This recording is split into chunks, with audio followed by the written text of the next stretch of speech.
밖에서 바라보는 날카로운 시선 외부자들 지금 시작합니다. 한치 앞을 알 수 없이 급박하게 돌아가는 국내외 정치의 날카로운 분석을 위해서 오늘은 특별히 소문난 대북통 두 분을 모셨습니다. 자타공인 TV 탤런트이자 라디오 스타 박지원 의원님. 예, 오늘 저희가 부를 걸 예상하고 계셨죠? 감사합니다.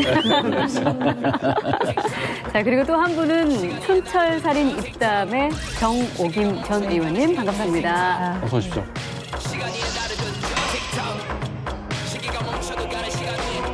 정오김 의원이 진짜 전문가입니다. 그런가요? 시청자 여러분들께 인사 한 말씀 해주시죠. 네, 안녕하십니까. 정호김입니다. 상당히 그 어려운 주제를 가지고 오늘 열띤 토론을 할 그런 상황이 되었습니다. 저도 기대가 됩니다. 네, 기대하겠습니다. 세계인의 이목이 집중됐던 북미 2차 핵 담판이 결국 결렬됐습니다. 회담 둘째 날 오찬을 앞두고 뭔가 좀 이상하다라는 기류가 감지되기 시작하더니 급작스럽게 합의문 서명식이 취소가 되고 회담이 결렬됐다.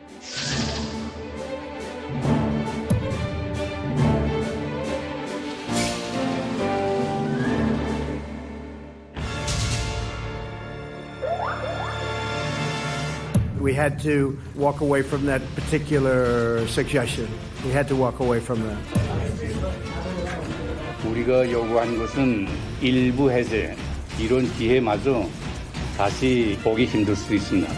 양국 간 대화의 완전한 타결을 성사시켜 낼 것입니다. 이제 우리의 역할이 더욱 중요해졌습니다. 예상하지 못했던 일이었던 것 같아요. 예. 그 화장실 다녀오고 나니까 분위기가 상황이, 바뀌었더라고요. 예. 라이브로 지켜보고 있는데 북미 두 정상이 이제 한순간에 회담장을 떠나면서 애초에 기대했던 뭐 기자회견이라든지 뭐 서명식? 조인식이라든지 서명식이라든지 이런 것들이 날아가 버렸죠. 그래서 김정은 위원장 같은 경우에 거기까지 오는데 66시간 동안 기차 타고 왔지 않습니까? 네. 그다음에 또 그 여동생이죠. 김여정. 나가 정말 분주하게 돌아다니는 모습을 보였는데 결국 모든 게 무산됐고. 박지원 의원님은 어떠셨어요? 결과 진짜 이렇게 이게 결렬까지 갈 거라고는 예상을 혹시 하셨습니까? 저도 충격적이고 사실 망연자실했습니다. 저는 처음부터 기대 수준의 눈높이를 낮춰야 된다. 완전한 비핵화는 없지만 예. 상당히 좋은 합의가 기대된다라고 했습니다. 결론적으로 말씀드리면은 북미 두 정상들의 욕심이 너무 컸다. 결국 뭐 아무런 합의도 못하고 회담장을 떠나게 된 트럼프 대통령이 홀로 기자회견을 진행을 했었죠. 뭐 여러 가지 이유가 있었을 겁니다. 근데 이제 가장 첫 번째로 이야기했던 게 제재, 완전한 제재 완화, 해제. 북한이 그것을 요구했다고. Basically, they wanted the sanctions lifted in their entirety, and we couldn't do that. It wasn't enough to do what we were doing. And I want to take off the sanctions so badly because I want that country to grow. That country has got such potential, but they have to give up more. We could have done that deal. 저희가 예상했던 게 있잖아요. 처음에 쉽게 말하면은 영변 핵시설을 폐기하고 그 대가로 완전한 제재 완화는 안 된다 하더라도 예를 들어서 남북 경협을 예컨대 제재 완화를 갖다 피해갈 수 있는 방법으로 허용을 한다.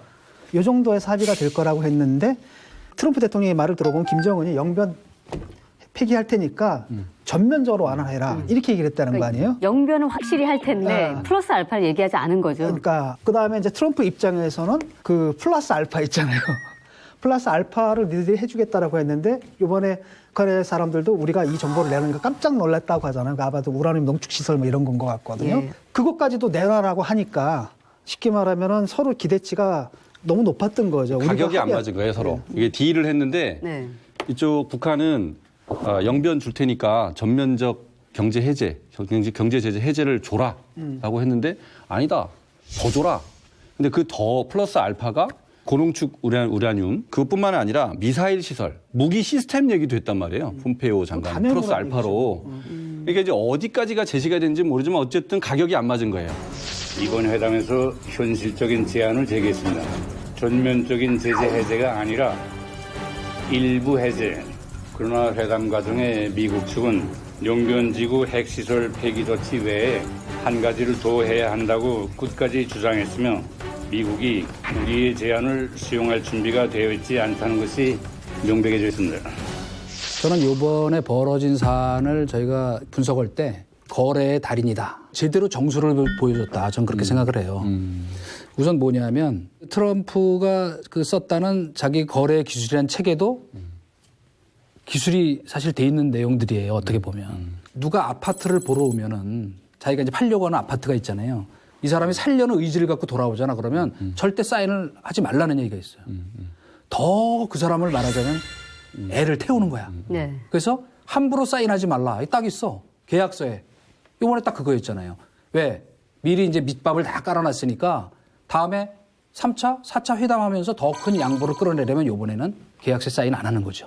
지금 기대치를 애초부터 낮춘 사람은 사실은 트럼프였습니다. 그래서 협상하기 전부터 실험만 안 해도 된다. 그리고 서두르지 않겠다라는 거는 요번에는 뭐 핵실험, 미사일 실험 안 하면 스몰로 가겠다. 그래서 청와대에서 스몰 딜이 나쁜 거냐 소리까지 나왔잖아요. 하려고 그랬었던 것 같아요. 그런데 마음을 트럼프가 바꾼 거죠. 트럼프 인상이 안 좋았어요. 처음 김정은 만나서 저녁 먹으러 들어가기 직전에 그때 기자가 묻습니다. 코언 그 증언에 대해서 뭐 코멘트 할 거 있습니까? 했더니 말문이 딱 막혀서 아무 소리도 안 했거든요.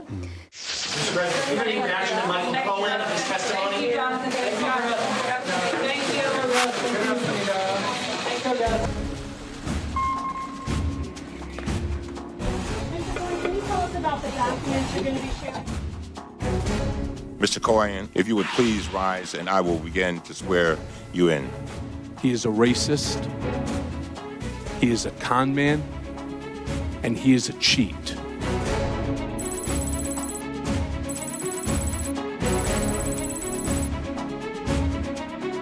A fake hearing like that, having it during this very important summit is sort of incredible. 그리고 자기는 들어가자마자 그 청문회 보느라고 정신 없었다는 게 그만큼 트럼프의 머릿속에 이 코언의 존재가 상당히 각인되어 있었던 것 같아요. 그래서 우리는 어떻게 생각했냐면 솔직히 국내 정치적으로 저런 문제가 있기 때문에 잘된 딜이다라고 홍보할 수 있는 그런 합의를 만들어낼 줄 알았는데요. 완전히 뒤통수를 치듯이 저도 좀 황망했었는데 좀 알 것 같은 거는 그리고 나서 CNN에서 기자회견 하지 않습니까? 트럼프가. 그런데 거기서 기자들 중에 소위 코언에 대해서 물어본 거는 한 번이었어요. 그럼 나머지는 전부 왜 결렬했으며 김정은이 영변 핵폐기를 한다 그랬느냐서부터 시작하는데 더 흥미로운 것은 김정은에게 핵실험 안 하겠다, 미사일 실험 안 하겠다라는 약속은 받아낸 거예요. 아니, 그 전에는 말이죠. 네. 그 트럼프 대통령의 미국 내에서의 그런 위기를 돌파하기 위해서 오히려 나쁜 협상을 할 가능성이 높다. 이런 예상이 많았잖아요. 근데 저도 그렇게 아예 이렇게 생각해요. 그게 상식적으로 이해가 저도 되는 그렇게 부분이었죠. 생각했는데 네. 지금 보니까 그걸 해가지고 가서 흔들어 대느니보다는 이걸 다 깨버리고 그러니까 어떻게 보면은 사실 트럼프가 저렇게 벼랑 끝 전술을 씀으로써 가장 지금 스타일 구긴 사람은 김정은 위원장이에요.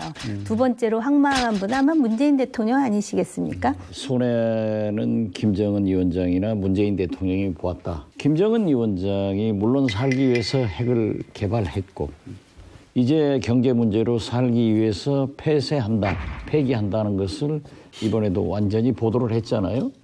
그렇지만 그 나라는 언론이나 국민 여론을 장악할 수 있는 나라입니다. 그렇죠.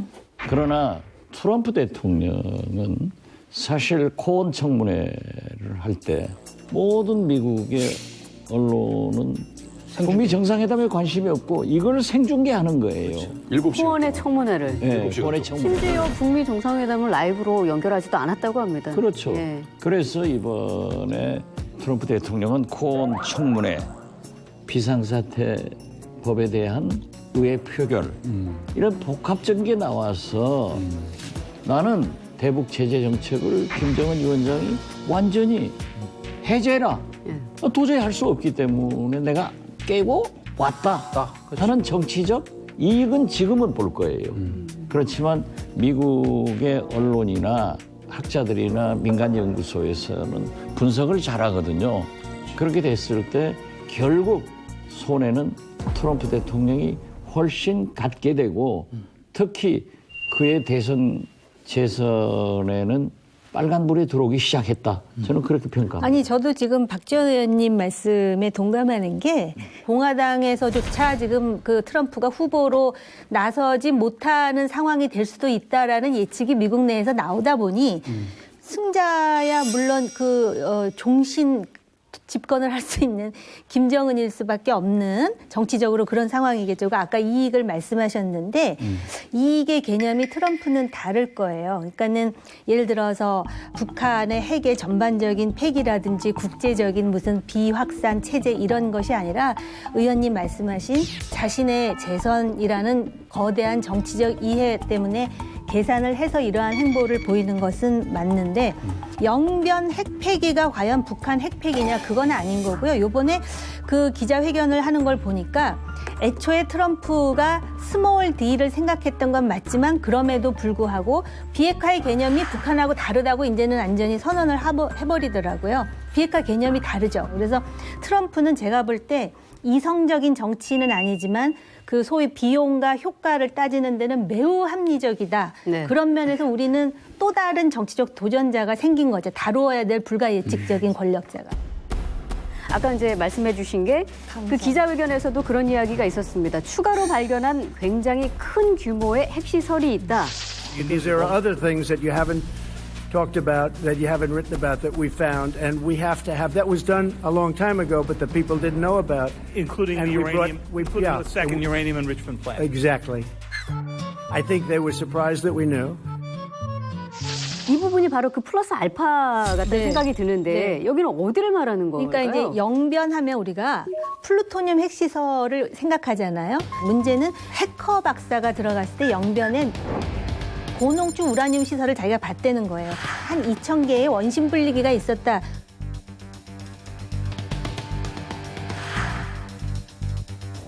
강선에 있는 거는 원심 분리기가 10,000몇 개가 될 것이다. 그리고 강선 외에도 많고 지금 영변 핵시설이 북한이 가지고 있는 전체 핵시설의 한 30%라면 지금 70%가 따로 있다라는 것이에요. 근데 영변이 뭐 거의 80%. 그거는 이제 이게- 이 영변이 중요하다라는 부분을 강조하는 사람은 그렇게 얘기하고 영변 외에 플러스 알파가 사실은 플러스 알파가 아니고 그게 본체다라고 주장하는 사람은 그게 70%라고 얘기하는 거죠. 그러니까 어찌됐든 간에 요번에 만약에 김정은 위원장이 영변 핵폐기 외에도 그런 것에 대한 로드맵에 동의를 하고 신고하겠다 그랬으면 그러면서 핵폐기로 가겠다 그러면은 사실은 개성공단 금강산은 말할 것도 없고 UN 제재도 풀 수 있는 로드맵이 만들어졌을 거예요. 그랬는데 아마 트럼프가 상당히 복잡한 신경에서 그 거래의 달인으로서 극단적인 선택을 했던 게 아닌가 이런 생각도 들고 그래서 아주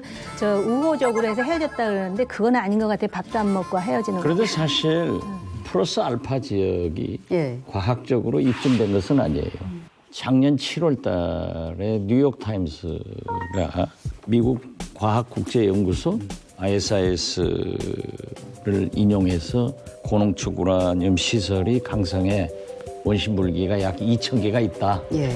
그런데 지금 미국에서 얘기하는 것은 강성 플러스 더 많다. 대여섯 군데가 이건 더 입증이 있다는 된 것이죠. 것은 아니에요. 예. 그렇기 때문에 더욱이 미국 정상회담 당일에 미국 MBC는 미국 정부가 북한의 핵 신고를 원하지 않는다. 이렇게 이끌어갔단 말이에요. 예를 들면 지금 우리가 그 미국의 어떤 그 스파이 위성이나 뭐 그 정찰기나 그런 영상 신호 정보 그 역량을 과소평가하면 안 되거든요. 사실 엔간한 그런 공개적 움직임의 어떤 저거는 그 과학적 근거를 제시하는 거는 저는 일단 맞다 이렇게 생각을 하고요. 또 한 가지 중요한 건 뭐냐면 지금 사실 플루토늄 탄이라는 거는 고농축 우라늄 탄에 비하면 만드는 방식이나 파괴력이나에 도대체 비교가 안 되거든요. 그렇기 때문에 이제는 관심은 사실은 영변이라는 거는 뭐 옛날에 굉장히 중요했지만 지금 낡은 탄광 그거 다 닫을 텐데 지금 다른 데서 지금 뭐 은광, 금광 지금 개발하고 있어. 너무나 지극히 당연한 거예요. 물론. 네.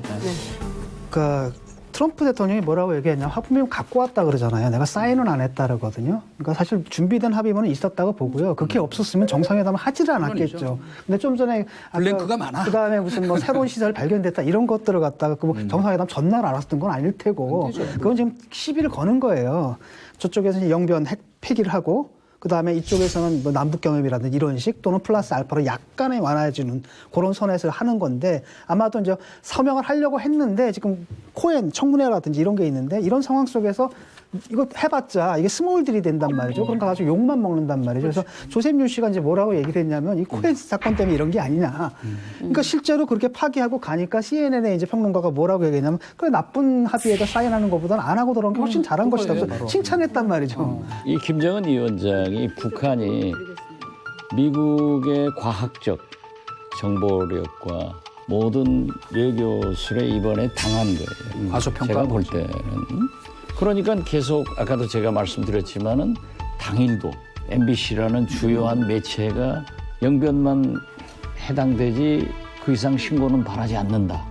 이렇게 얘기를 하고 또 회담 결렬 후 기자회견에서 북한은 내가 원하는 비핵화가 준비 안 되어 있다. We wanted sanctions lifted, but they weren't willing to do an area that we wanted. They were willing to give us areas, but not the ones we wanted. John? 그러면은 트럼프 대통령은 미국의 경제 해제에 대해서 준비가 되어 있었느냐? 여기로 물어보면 자기는 또 자기도 안 돼 있는 거예요.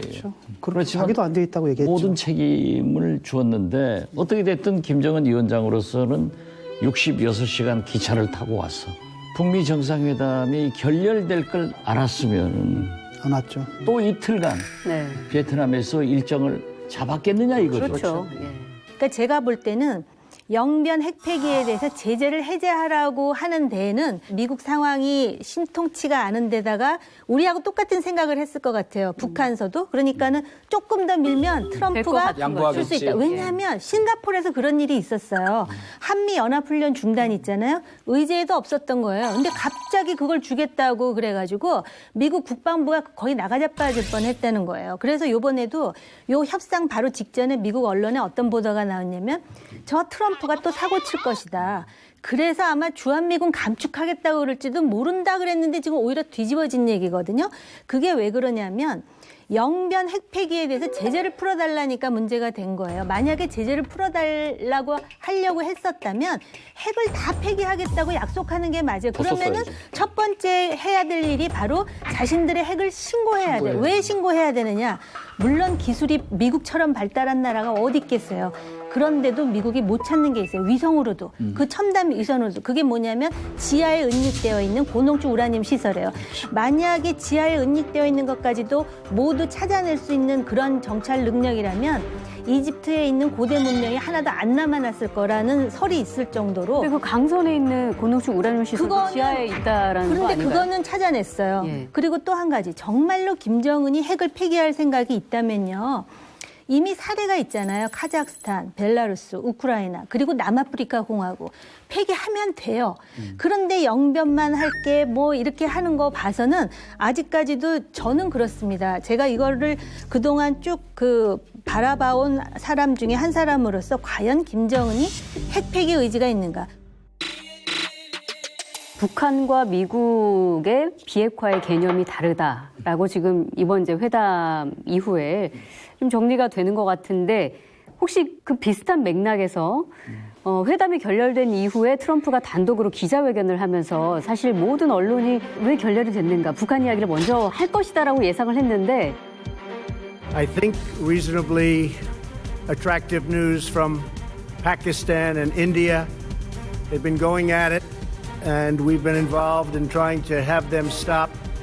And we have some reasonably decent news. I think hopefully that's going to be coming to an end. It's been going on for a long time. 제일 먼저 한 이야기가 인도하고 파키스탄을 언급했단 말이죠. 그 부분과 연관성이 있을까요? 이미 지난해 중간선거 이후에 북한 핵 이슈는 셋째 내지 넷째로 이미 밀려나 있었어요, 사실은. 이번에 정상회담을 하니까 이게 또 다시 좀 부상이 된 거지. 인도 파키스탄의 대립이라는 거는 사실 이건 진짜 잘못 터지면은 둘 다 핵 보유국이잖아요. 그렇죠. 그러니까 사실은 그런 뉘앙스도 깔고 얘기한 거다. 저는 그런 생각이 들어요. 그러면서 저는 북한도 그렇고 저희도 그렇고 꼭 잊어서는 안 된다고 생각하는 게 뭐냐면 이번에도 뭐 미국 다녀온 원내 대표단 중에 특히 여당 분들이 뭐 그런 얘기를 많이 하시더라고요. 뭐 미국 뭐 야당 의원들이나 의회 지도자들을 만나보니까 북한 핵에 대한 인식이 아마 20년 전에 그런 인식을 그대로 갖고 있는 것 같더라. 저는 그거 크게 잘못 읽고 있는 거라고 생각을 합니다. 왜냐하면 햇볕 정책 추진할 때부터 일관되게 특히 공화당 내에 뭐 싱크탱크는 물론이고 그 많은 사람들이 무슨 생각을 하고 있냐면 우리는 소련과 싸워서 공산주의를 무너뜨린 사람이다. 너희들이 공산주의를 알면 얼마나 한다고 우리한테서 설교하려고 하느냐라는 인식이 깔려 있어요. 이번 북핵 문제도 저는 마찬가지라고 봐요. 그렇기 때문에 이번에 저는 볼튼이 나타났을 때 뭔가 좀 이상하다. 왜? 정상적인 지금 협상의 진행이었으면 볼튼이 나타나질 않거나 마지막에 왜 기억나시죠?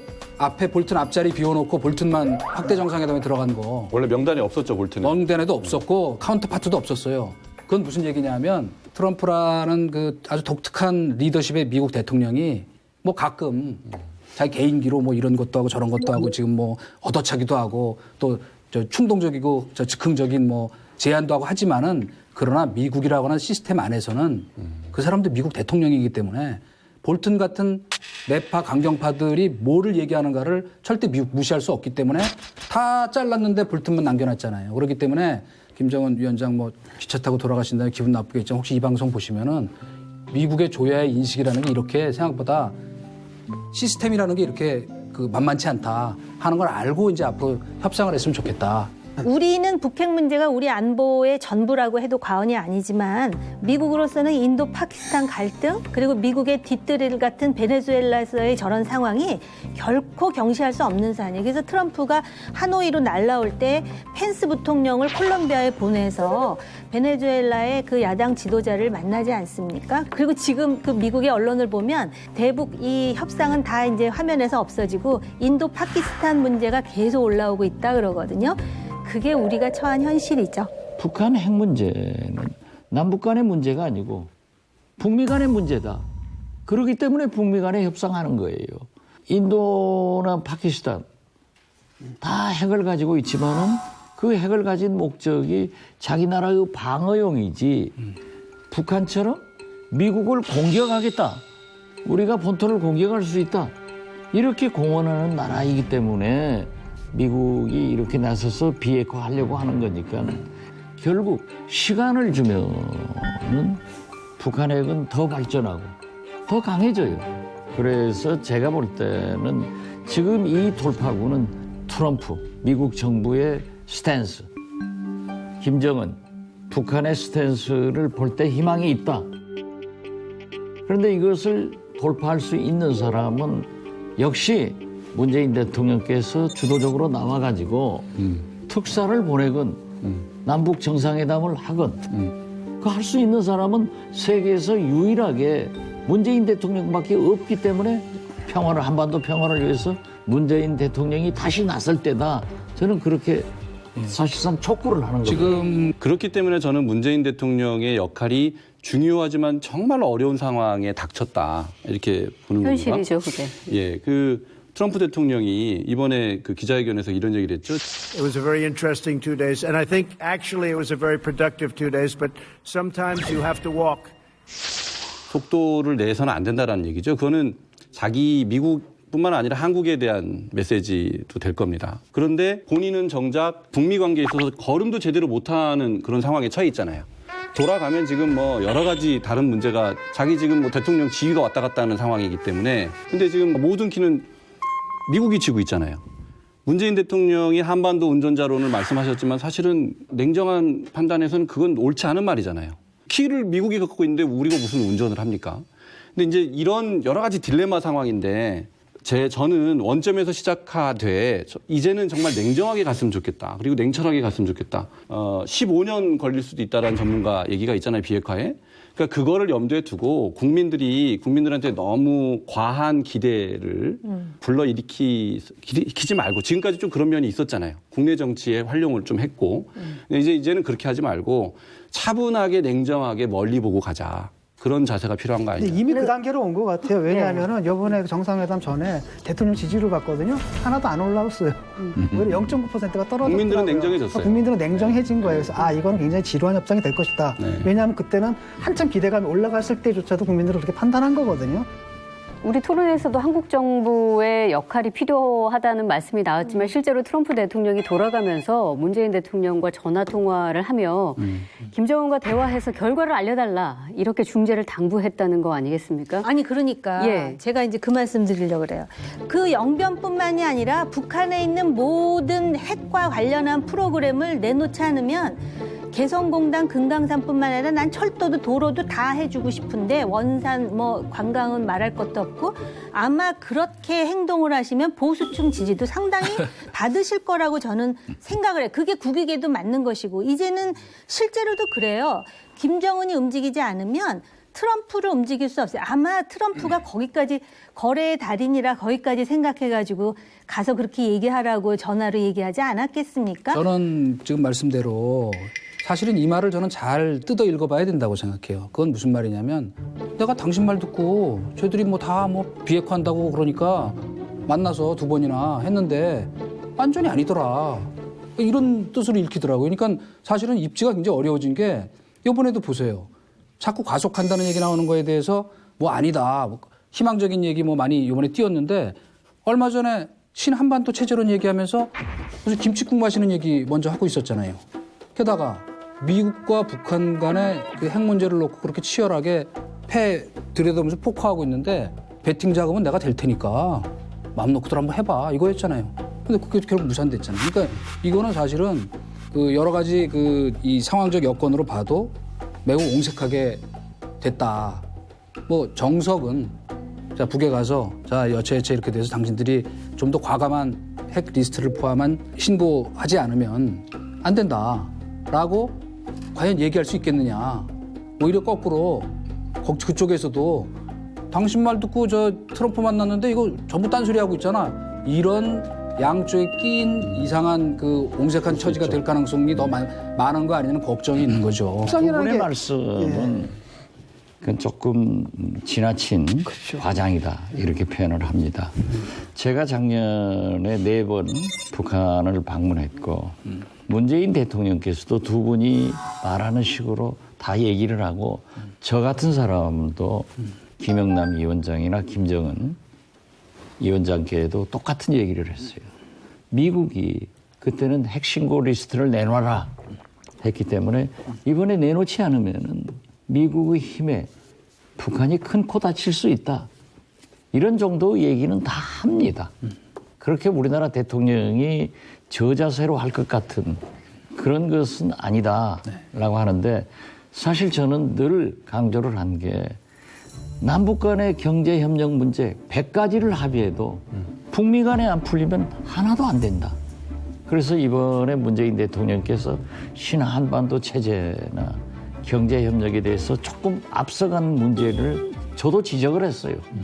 제가 볼 때는 그것은 미국 트럼프 대통령에게도 우리가 지원하겠다 하는 부담을 좀 덜어주고 김정은 위원장에게도 핵을 폐기하면은 우리가 경제 지원하고 할 수 있다 하는 안심을 시키는 의미에서 저는 북미 정상회담의 성공을 위해서 윤활유 역할을 했다라고 했을 때 당장에 들고 나오는 게 일부 보수층과 한국당에서는 퍼주기다. 지금 서민 경제가 이렇게 어려운데 제가 얘기했어요. 정부 여당에서 이 프레임 논쟁에 빠지면 아무것도 되지 않더라. 그렇기 때문에 폄훼할 필요는 없다. 아니요. 아니요, 지금 말씀을 소개를 하신 것 같은데 제가 잠깐만 아니, 그렇게 하면 좋겠다.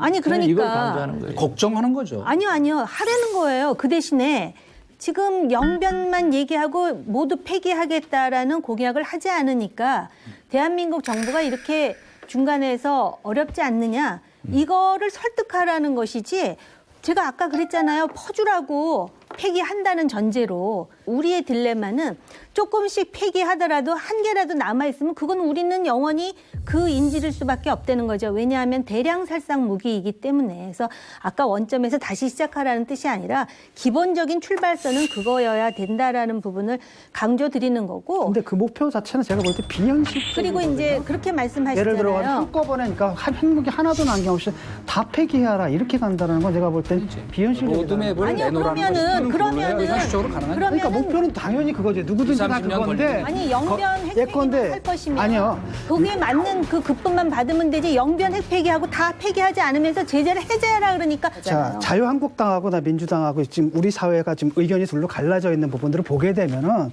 최종 목표가 북한에 핵 하나도 없는 그런 상태 목표를 지향한다는 데는 차이가 없어요. 문제는 거기로 가는 그 방향이다라는 거죠. 근데 많은 경우에 이제 자유한국당 같은 경우에는 최종 목표를 갖다 방법으로 제시한다는 거예요. 그래서는 안 된다라는 거죠. 아니에요. 그거는 아니 내가 보기엔 아니죠. 그게 어떻게 방법입니까? 방법을 얘기한 게 아니고. 요번에 만약에 영변 시설만 폐기를 할 요량이면 거기에 맞는 급부를 받으라는 거예요. 근데 제재를 해제하랬다는 거 아니에요. 오늘 인터뷰 내용은 그래요.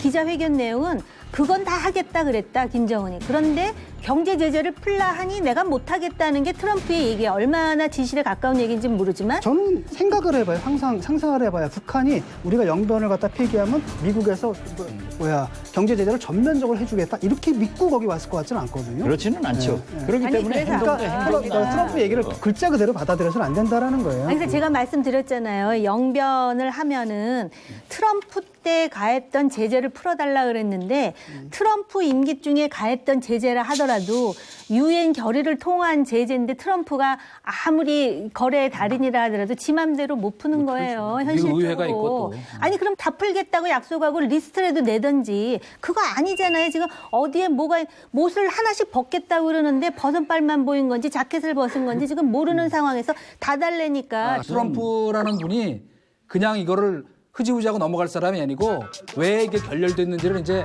트위터로 이제 제가 손가락 장을 지지는데 흘려낼 거라고 하나하나. 자기 버전으로 또 쓰고. 어쨌건 자기 버전으로.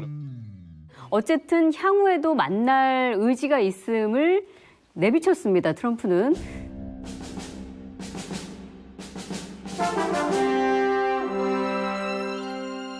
그럼 이제 사실 키는 트럼프가 잡고 있다 하더라도 공은 이제 김정은 위원장에게 넘어온 것인데 그러면 김정은 위원장이 앞으로 어떤 것을 선택할 것이냐가 남아있는 것 같아요. 이제 벼랑 끝 또 도발을 할 것이냐 아니면 여기서 정말 비핵화의 이 다시 제자리로 돌아온 이 논의를 어떻게든 해결하기 위해서 대화 동력을 끌어올 것이냐. 김정은 위원장이 이 판을 깨지는 않을 것이다. 못할 것이다. 왜냐? 이미 본인도 너무 많이 여기 들어와 있고 이제 여기서 돌아가서 판을 깨기에는 부딪히고 있는 현실이 만만치 않아요. 국내적으로도 경제난도 그렇거든요. 그래서 적절히 비난은 할 수 있다고 봐요. 책임을 그래도 돌려야 되니까 물타야 되니까. 그러나 결국 적절한 명분을 만들어서 다시 협상의 장으로 나올 수밖에 없을 것이다. 한번 할 수 있지 않을까. 만약에 김정은 위원장이 도발을 하지 않습니까? 그러면은 불과 1, 2년 전에 기억나십니까? 그럼요. 충격과 공포. 그리고 자기가 지금 국내 정치적으로 몰려있을 그렇죠. 때 집권자가 할 수 있는 특히 그런 강대국, 군사 강대국의 집권자가 할 수 있는 유일한 방법이 한번 치는 거예요. 아, 그렇기 때문에 판은 못 모든 깨리라고 가능성이 보는 거예요, 열려 있기 저는. 때문에. 근데 네. 김정은이 그걸 모르진 않을 거예요. 그럼요. 왜냐하면 아둔한 독재자가 아니기 때문에. 김정은 위원장의 입장에서는 이럴 수도 있어요. 한 텀 건너가자. 그러니까 트럼프 임기 끝날 때까지 기다리고 그냥 동결 상태에서 그 다음 정권하고 상대를 하자. 이럴 수도 있죠. 근데 글쎄 그렇게 여유가 있을지는 잘 모르겠는데 저는 김정은이 이런 얘기를 했잖아요. 우리 아이들이 핵을 이고 살게 하고 싶지 않다. 저는 그건 굉장히 진정성 있는 말이라고 생각해요. 그다음에 이제 트럼프도 이번에 끝까지 어쨌든 김정은에 대해서 뭐 굉장히 좋은 말로 해서 헤어졌잖아요. 문재인 대통령이야 의지는 우리가 의심할 까도 아니고요. 그러니까 이게 3자가 전부 의지가 있다. 그런 점에서는 희망이 있는데 김정은 위원장이 또 이런 얘기를 했죠. 고민과 노력 그리고 인내의 시간이었다. 이런 얘기를 했거든요. 그 말이 굉장히 맞는 말 같아요. 같이 고민하고 같이 노력하고 같이 인내하는 시간. 그게 10년, 15년 걸릴 수도 있으니까 그렇게 우리가 가야 된다라는 점을 우리 문재인 대통령이 국민들한테도 좀 하셨으면 좋겠어요. 다시 돌아갈 수는 없을 거예요. 그리고 특히 지금 김정은 위원장이 집권해서 굶어 죽는 사람은 없어요. 경제가 좋아졌단 말이에요. 그러나 트럼프 대통령이 강한 제재, 특히 중국이 동참해가지고 강하게 하니까 플러스 성장의 경제가 마이너스 성장으로 좀 거의 2년, 3년째 접어들었단 말이에요. 마찬가지로 트럼프 대통령도 유일하게 민주당과 차별화할 수 있는 것은 북한 핵 문제, 미국 본토 공격을 막을 수 있고 핵 확산을 금지시킬 수 있는 것을 나만이 할 수 있다. 그렇기 때문에 두 정상 다 시간은 자기 편들이 아니에요. 그래서 저는 문재인 대통령이 손흥민 선수의 역할처럼 잘 어시스트 하면은 분명히 나온다. 그리고 희망이 있다. 네. 베트남은 전 세계에서 약소국으로서 유일하게 미 제국을 이긴 나라예요. 70년대. 그리고 이겨갖고 치욕스럽게 베트남에서 미국이 결국은 철수를 하지 않았습니까? 그런데 베트남이 핵이 없다는 이유로 베트남을 공격한 예가 없어요. 그리고 결국은 베트남이 경제 성장을 위해서 미국의 손을 잡지 않습니까? 지금 뭐 어떤 사람들은 요번에 김정은 위원장이 철도로 그 중국을 거쳐 베트남을 방문하면서 베트남과 북한과 중국의 삼각동맹이 구축됐다 이런 말씀을 하시는데요.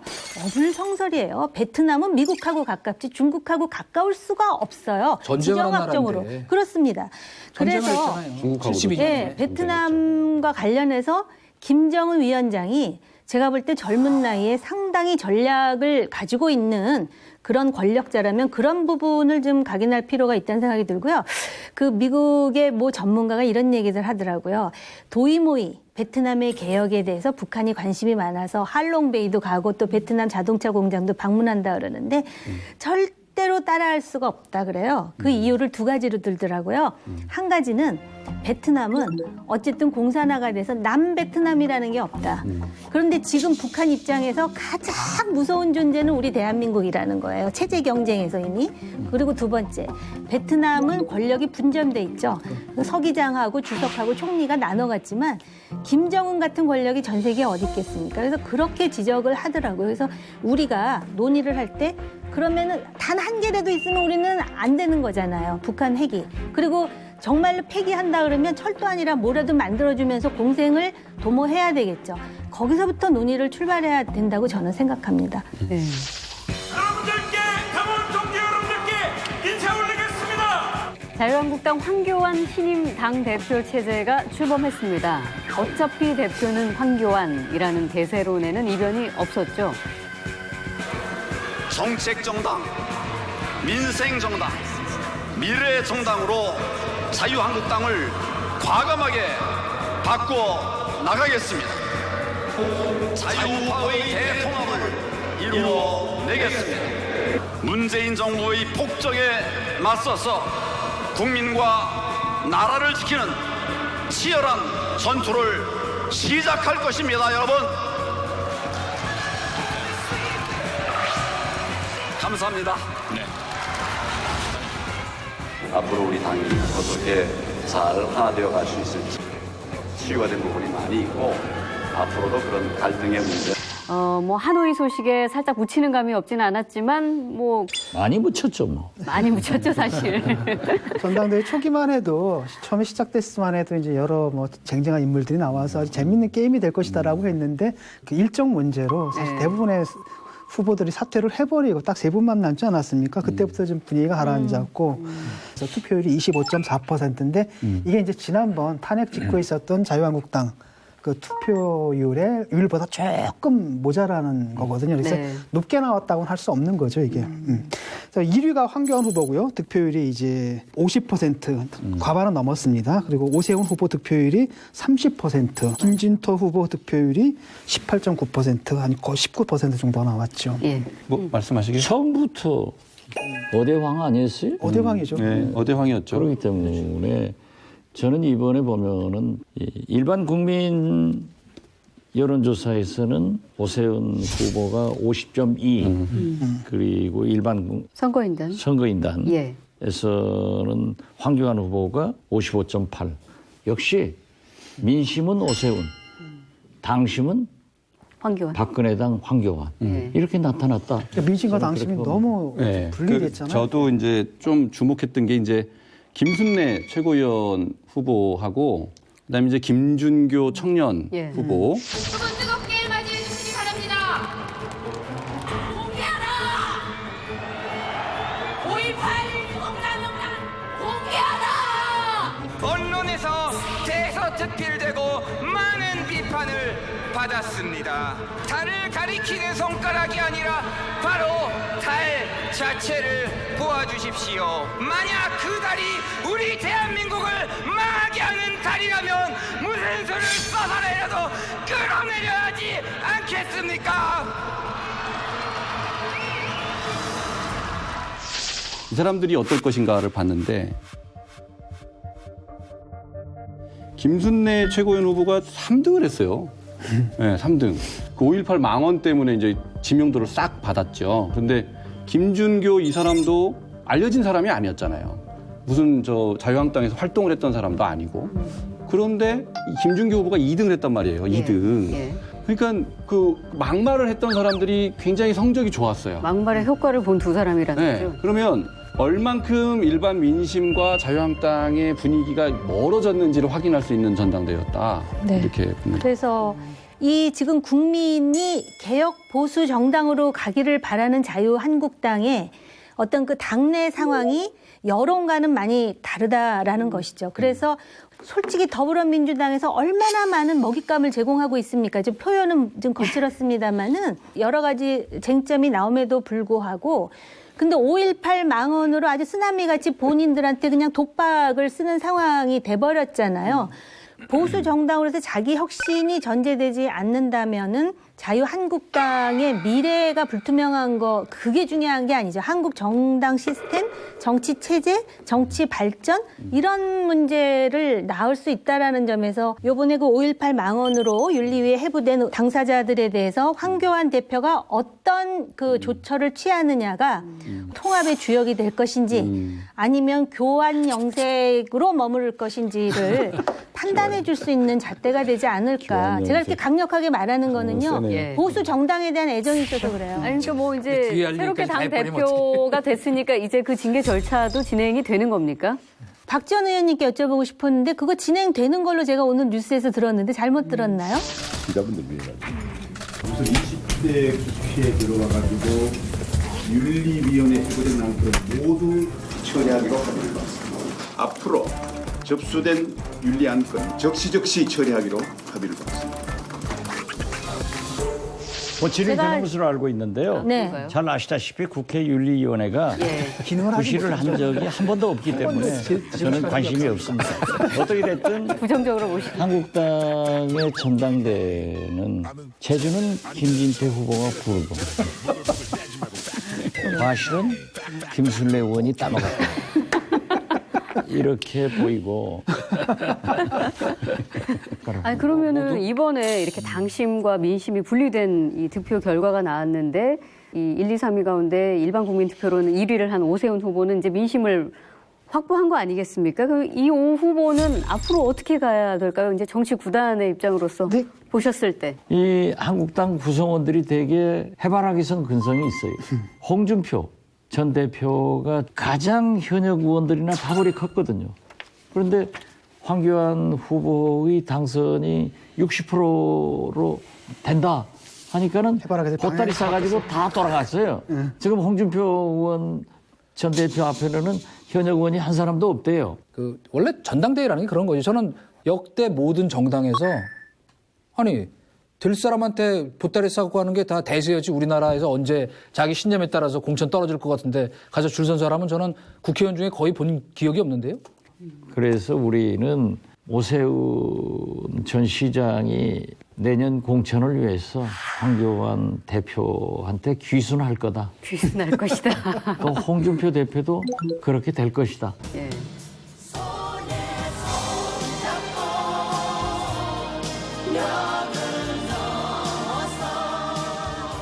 당장 뭐 친비박근 갈등, 뭐 잔류파랑 복당파 갈등 이런 것들 이제 뭐 혹시 권력 추정으로 이거 확대될 가능성 이렇게 보시지는 않으시나요? 지금 말씀 들으셨잖아요. 보따리 싸가지고 지금 모이고 있다고.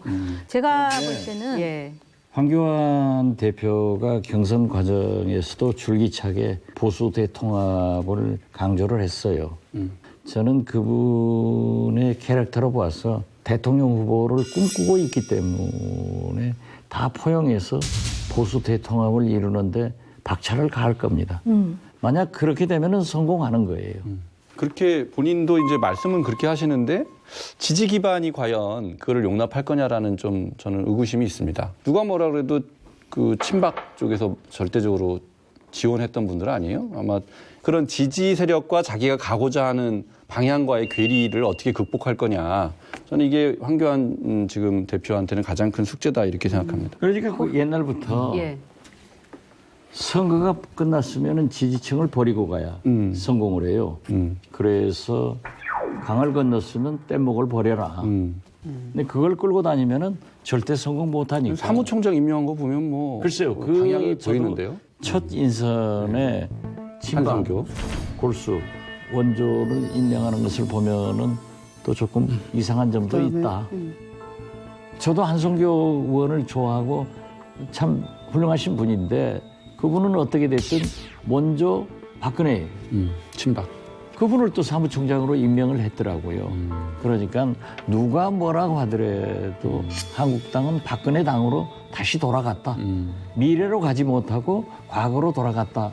사실 보니까 득표율을 합쳐봤거든요. 황교안 후보 득표율하고 김진태 후보 득표를 합치니까 77%예요. 예.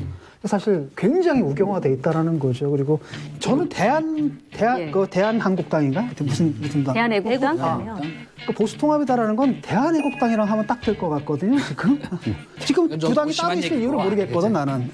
그런 너무 시니컬한 얘기고. 그건 뭐 전략적으로 본다면 황교안 그 체제가 나아갈 수 있는 길이라는 건 사실은 뭐 어떻게 보면 뻔한 거예요. 본인도 그 먼저 얘기한 것처럼 이 명분은 보수 대통합이지만 보수 대통합을 어떻게 합니까? 보수 대통합 현실적으로 이 1차적 대상이 바른미래당 뭐 유승민이나 이런 분들인데 지금 이런 도로 친박당의 색채가 강해지니까 그분들이 사실 올 수 있는 길이 없어졌죠.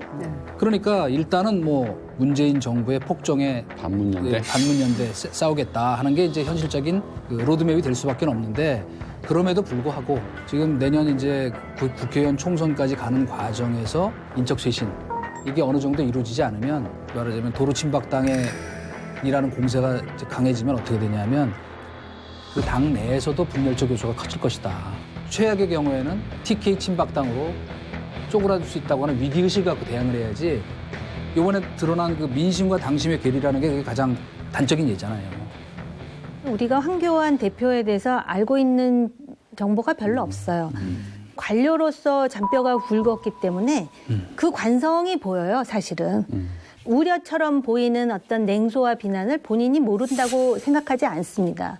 그리고 어떤 면에서는 역설적이긴 하지만 그동안의 행동을 보면 상당히 유연한 부분도 있어요. 그 대표적인 그 예가 세모 아닙니까, 세모. 그러니까는 박근혜 전 대통령 탄핵은 어쩔 수 없었다. 저는 기본적으로 헌법재판소의 결정을 존중해야 한다는 입장이죠. 그렇지만 제 생각은 있는 겁니다. 오해가 없으셨으면 좋겠습니다. 토론 과정에서 너무 세모가 좀 많았습니다. 네. 세모는 우리 김 후보께서 이제 지칭한 것이고 저는 제가 이제 유연하다는 표현이 과연 적절할까는 희미한 거 아니에요? 유명한 게 아니에요. 그래서 아까 한선교 사무총장 얘기를 하시면서 원조 친박이라 그러셨는데요. 원조 친박 아니에요.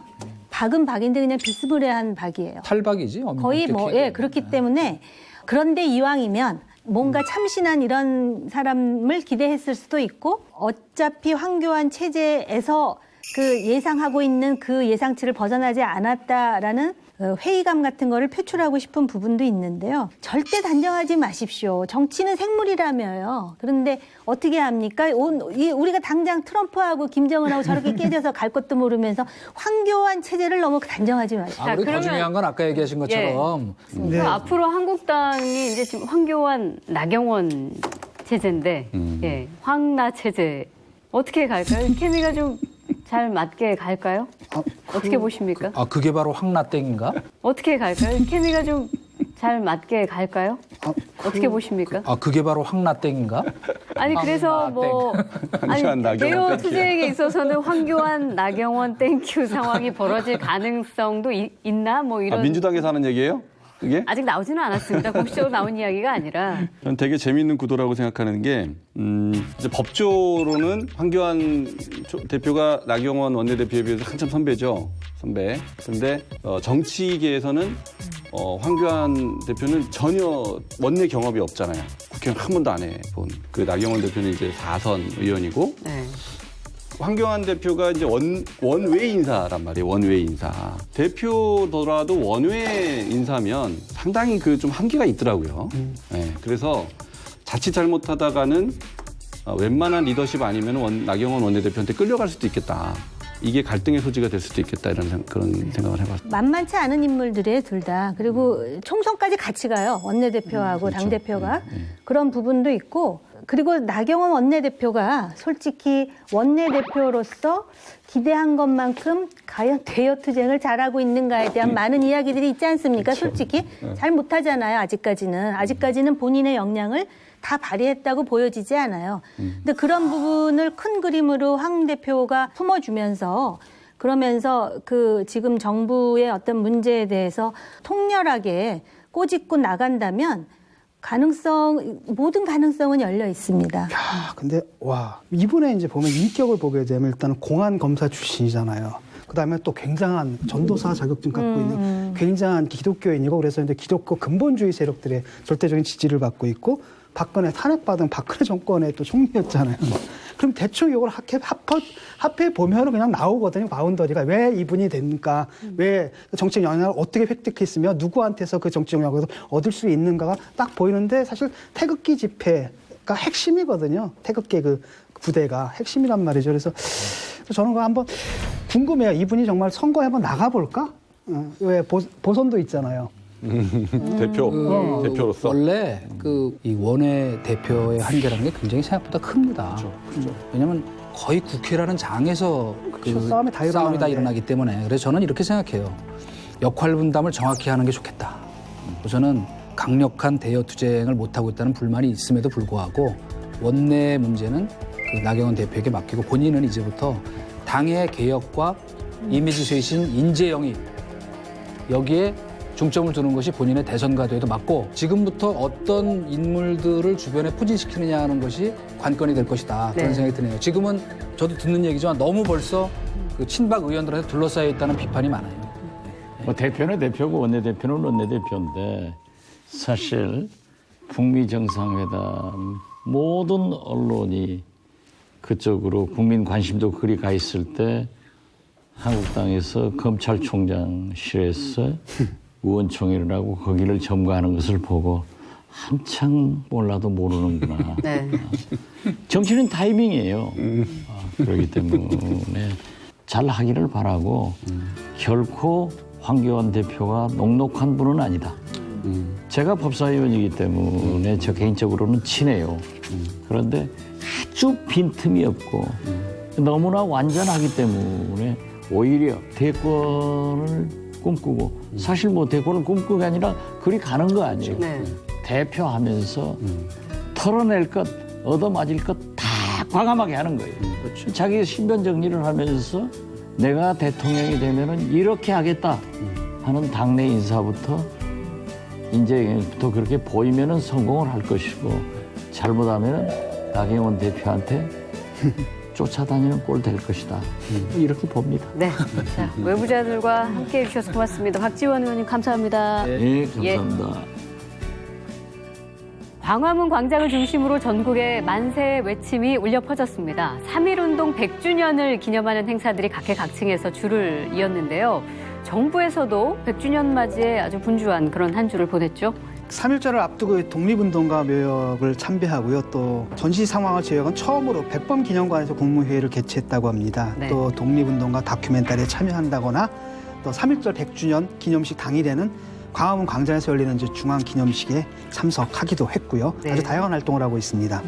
문재인 대통령이 국무회의에서 이런 말씀을 하셨어요. 친일 청산과 독립운동가의 예우를 하는 것이 민족 정기 회복뿐만 아니라 정의로운 나라로 나아가는 출발이다. 이런 얘기를 하셨는데 작년에도 문재인 정부가 202명의 여성 독립운동가를 발굴해냈죠. 그리고 이제 26명을 포상을 했는데 올해에도 여성, 학생, 농민 이런 계층의 333명을 독립유공자로 추가로 서원을 했습니다. 예, 그런가 하면 이제 국사편찬위원회에서 이번에 3.1운동 100주년을 맞아가지고 3.1운동에 관한 공식 집계를 이제 발표를 했는데요. 국내외 시위 참여자 최대 103만 명이고요. 네. 또 일제 탄압에 의한 사망자가 최대 934명까지 추정이 된다고 합니다. 그러니까 기존의 자료보다는 1.7배 정도, 거의 2배 가까이 늘어난 거죠. 103만 명. 와, 대단하네요. 어마어마합니다. 최근 뭐 스크린이나 매체 통해서 다양한 시각으로 재조명되고 있는 인물이죠. 유관순 열사에 대해서 사실 이미 오래전에 단독 특종을 발굴해내신 분이 있대요. 여기에 있습니다. 예, 당시에 날아다녔다는 이동관 기자님. 예, 어떤 기자였는지 보도를 부탁드립니다. 뭐 사실 이제 이 기자인데요. 사실 이제 이 기자인데요.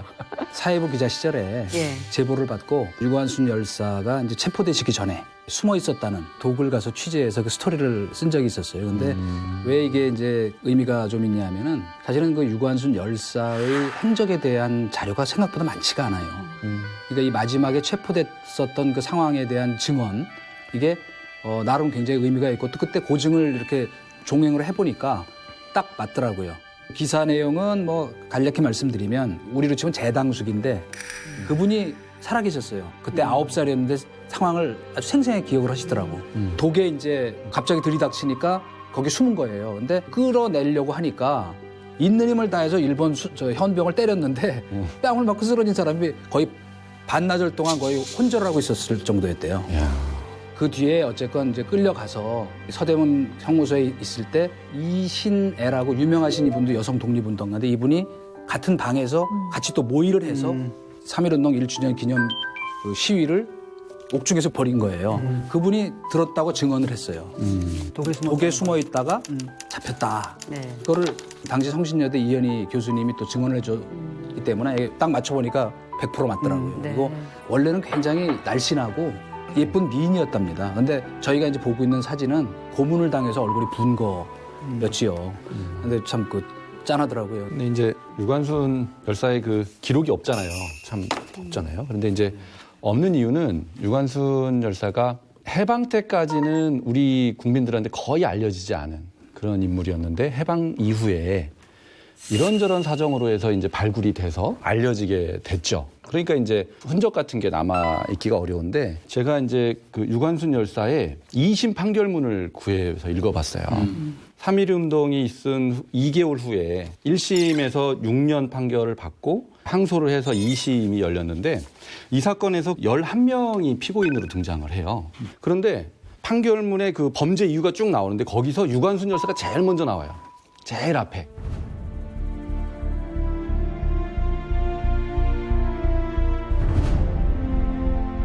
그래서 이제 유관순 열사가 이 11명의 판결문만 봐도 상당히 주도적인 역할을 했다. 이 아우네 장터의 3.1 운동에 대해서는.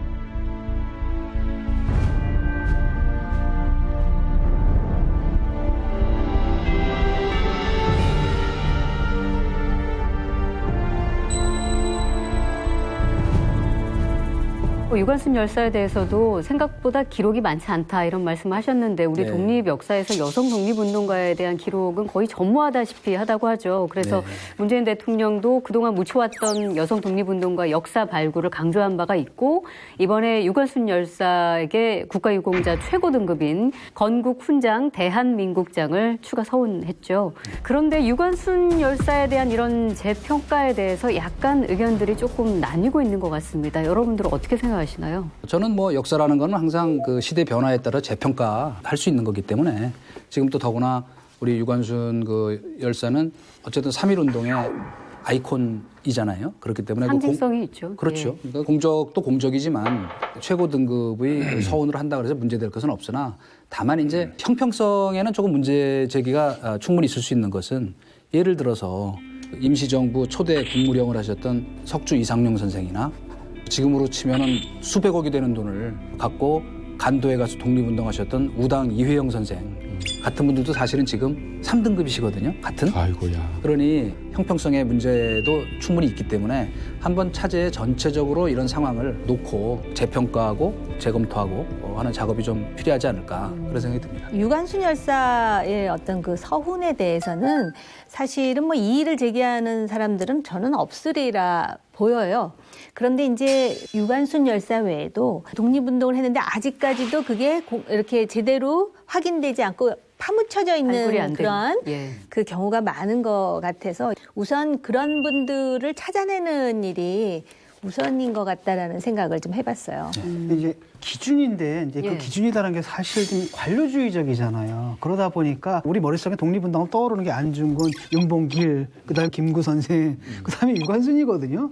근데 3등급인데 실제로 뭐냐면 친일파들 중에서 더 높은 걸 받은 사람들도 있으니까 국민들의 입장에서 황당하다라는 거죠. 그리고 그다음에 뭘 더 하란 말이에요. 예를 들어가지고 아버님이 지금 만세운동하다가 칼에 맞아 돌아가셨고 본인은 징역 살다가 그다음에 또 감옥 안에서도 만세운동하다 결국 고문당해서 죽었단 말이죠. 그러니까 아니 나라를 위해서 뭘 더 하냔 말이죠. 이런 게 있다라는 거죠. 그래서 이게 이제 그 기준이라는 건 어차피 또 있어야 되니까 세웠는데 그 기준이라는 게 때로는 우리가 생각하는 거랑 굉장히 다를 수가 있다라는 거죠. 그래서 그 옛날부터 지적이 되어 왔고 국민들이 이게 형평성에 안 맞는다고 생각해왔던 거예요. 굉장히 많은 사람들이. 그래서 이번에 이제 그걸 서운하게 된 거고 다만 이제 어떤 기자가 그 부분에 대해서 시비를 걸었는데 그 기자의 말도 난 일리가 있다고 봐요. 아니, 그 시비라고 생각하면 안 될 것 같고요. 그렇죠. 왜냐하면 다른 독립 유공자 입장에서 우리가 생각해 볼 필요가 있다는 거죠. 그런데 이제 문제는 다 1등급을 그냥 해주면 좋은데 이걸 나누는 이유는 기여한 정도나 뭐 이런 것들이 다 다르기 때문 아니에요? 그러면 이제 그거는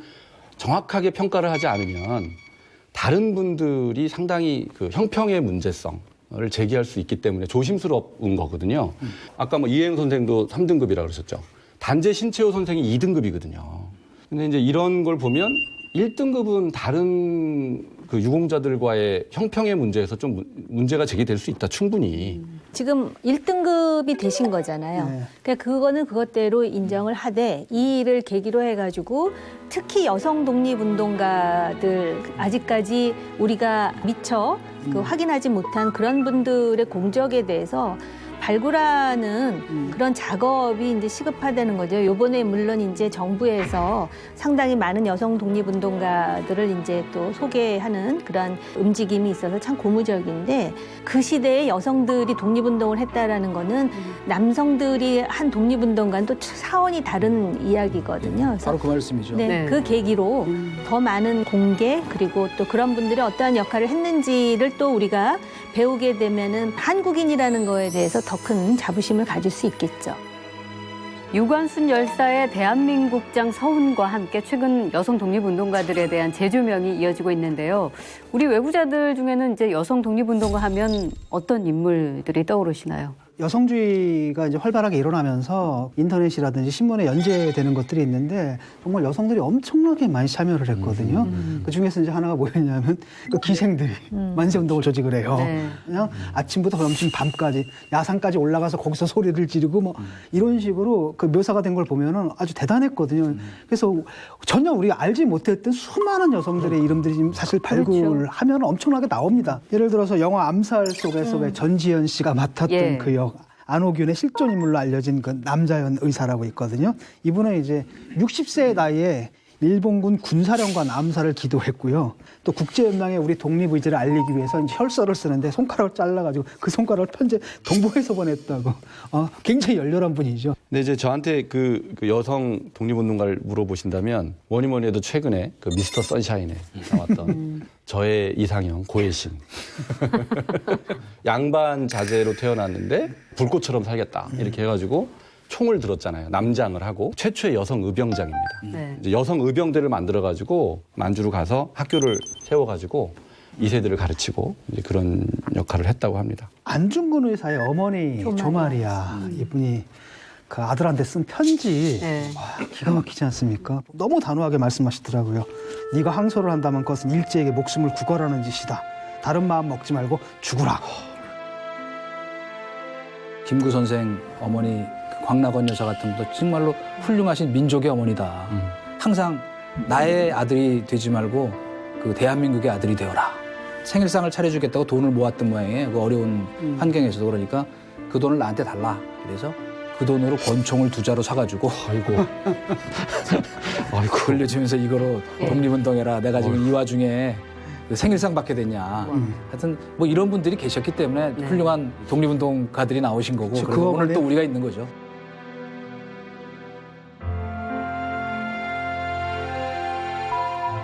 자식을 낳아본 부모 입장이라면은 다 알겠지만 어머니로서 자식에게 그렇게 이야기한다는 거는 결코 쉬운 일이 아니라는 점에서 일련의 저항이랄까요?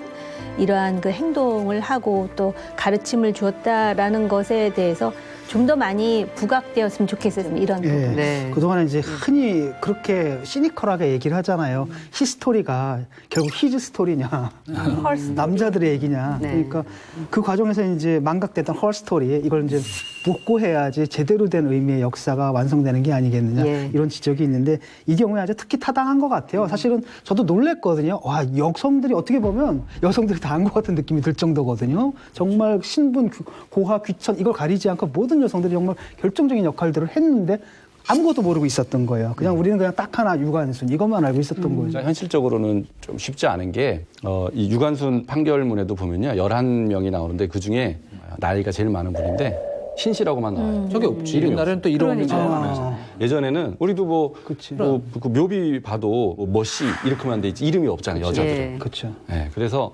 이름이 없기 때문에 기록이 남기가 어렵고. 참 슬픈 역사네요. 그렇죠. 그러니까 발굴하기가 어려운 거예요. 그래서 여성 독립운동가들을 우리가 이제 좀 분류를 하자면 뒤에서 옥바라지를 한다라든지 아니면 독립운동을 후방 지원하는 그러한 여성들이 있었고요. 직접 투쟁, 무장 봉기를 하고 또 사살하고 이러면서 순국하게 되는 그런 여성 독립운동가들이 있고요.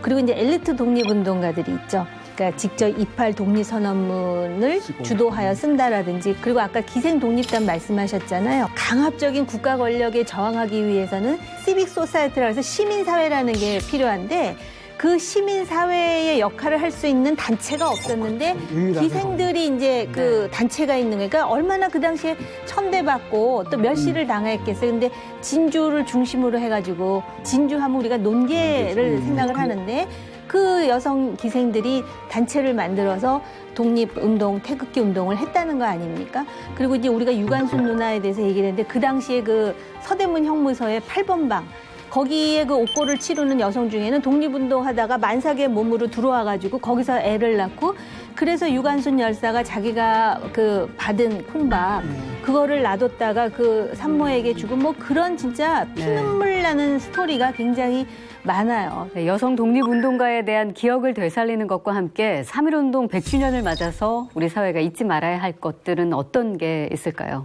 이념적인 문제도 좀 있는 것 같아요. 사실은 타자화된 거잖아요. 여성이 남성에 비해서 그냥. 그리고 또 하나가 바로 뭐였냐면 이제 사회주의 계열의 운동가들은 아예 인정을 못 받았거든요. 근데 지금 생각해보면 뭐냐면은 당시에 사람들이 사회주의를 하는 게 오늘날 것 같으면 공산주의를 만들겠다 이런 거라기보다도 독립운동을 하기 위한 이념으로 선택을 한 거잖아요.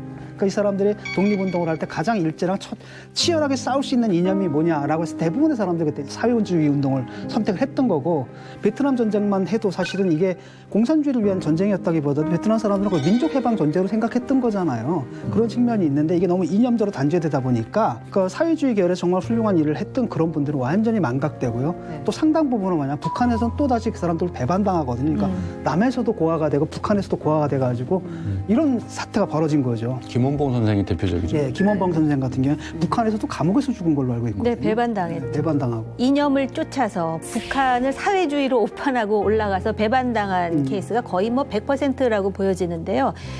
그 지금도 이제 북한이라는 존재 때문에 사회주의, 공산주의에 대한 어떤 알러지가 있는 것은 사실인데 솔직히 우리끼리 얘기해서 북한이 무슨 사회주의, 공산주의 체제입니까? 어떻게 보면은 요번에도 그 기차 타고 내려오는 거 보면 저는 전제군주 체제가 아닌가 하는 생각이 들 정도에 그렇기 때문에 우리가 이 독립운동가들을 이념으로 재단하는 일에 대해서는 좀 열린 마음을 가져야 된다라는 생각이 들거든요. 그러다 보니까 정권 때마다 이념 그 지형에 따라서 독립운동가를 또 새로 규정하는 이런 웃지 못할 상황이 벌어지는데 적어도 그 어떤 민족의 해방과 독립을 위해서 투쟁하고 싸웠던 그분들에 대해서는 이념적 잣대를 그 갖다 대는 그건 상당히 무지한 일이죠. 그 사회주의 계열의 그 독립운동을 저희가 좀 재평가해야 될 필요가 있는 가장 큰 이유 중에 하나는 뭐냐면 그 독립운동사 전체를 놓고 보면 임시정부가 있었던 상해가 있고 간도가 있었는데 무장 투쟁의 어떤 그 본거지라는 측면에서 보면은 간도 쪽이 사실은 훨씬 그 활발했었어요. 그렇죠. 그런데 바로 이제 남북 분단 때문에 저희가 객관적 평가가 안 됐고 그 중에서도 지금 이제 1순위로 평가되는 우리 김원봉 선생 같은 경우는 사실은 이분이 그 유명한 의열 단장이었어요. 그렇죠. 공적으로 따지면은 그 서운을 받고도 남을 뿐인데 북에 올라가서는 연안파라는 이유로 김일성 일파한테 숙청당했단 말이에요. 그러니까 이런 것들을 이제 우리가 좀 객관적으로 평가할 필요가 있다. 약산 김원봉 선생이 왜 그럼 월북을 했는가? 황당한 게 바로 뭐냐면은 자익으로 찍혀가지고 경찰서에 끌려가요. 끌려갔더니 누가 있느냐면 노독술이 있는 거예요. 친일 경찰 그놈이.